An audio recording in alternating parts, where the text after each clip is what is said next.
Bonjour à tous. Alors aujourd'hui, je voudrais vous parler d'un ennemi invisible, trop souvent ignoré dans les études en cancérologie. Je voudrais vous parler du stress cellulaire. Quand je parle de stress cellulaire, je ne parle pas de stress comme on l'entend communément tous les jours, dans la vie de tous les jours ou dans les médias. Je parle vraiment de quelque chose qui se passe au niveau de la cellule et qui va l'empêcher d'atteindre son optimal de croissance. Donc ça peut être une exposition à des températures extrêmes, très hautes ou très basses, une absence de nutriments, ou encore une exposition à des composés auxquels elle n'est pas habituée. On comprend aisément... Non. Lorsque la cellule va être soumise donc à ces stress, elle va développer tout un tas de mécanismes qui vont lui permettre de s'adapter et de survivre. Et donc on comprend aisément que tous ces mécanismes, qui sont regroupés sur le thème de réponse au stress, vont être quelque chose de bénéfique pour l'organisme.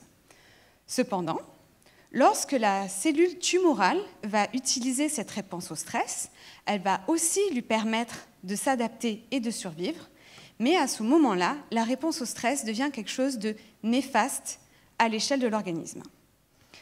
Partant de ce constat, lorsque je faisais mon premier postdoctorat à Harvard sur les mécanismes fondamentaux de la réponse au stress, j'ai développé l'hypothèse selon laquelle la réponse au stress est impliquée dans le développement tumoral et métastatique. Et en fait, surtout dans le développement métastatique. Parce qu'il faut savoir que 90% des décès par cancer sont en fait imputables au développement de métastases. À partir de ça, j'ai développé des outils et des modèles, notamment des lignées cellulaires que j'ai modifiées génétiquement afin d'inhiber la réponse au stress. Donc, ces cellules ne sont plus capables d'effectuer une réponse au stress normale.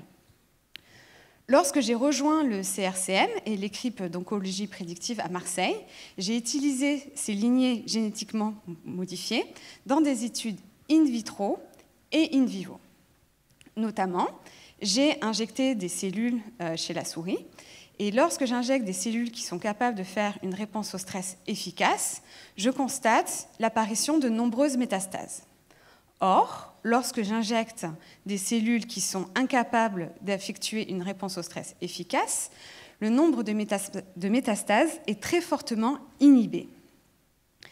En parallèle, nous avons aussi un composé chimique capable d'inhiber la réponse au stress, qui donne des résultats très encourageants.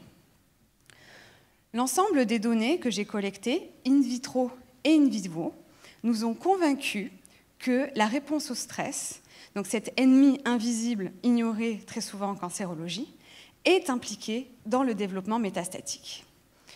Le gros intérêt et avantage de ce projet, c'est que même si pour le moment, nous nous focalisons principalement sur l'étude du cancer du sein, ce serait très facile d'adapter ce projet à l'ensemble des tumeurs solides.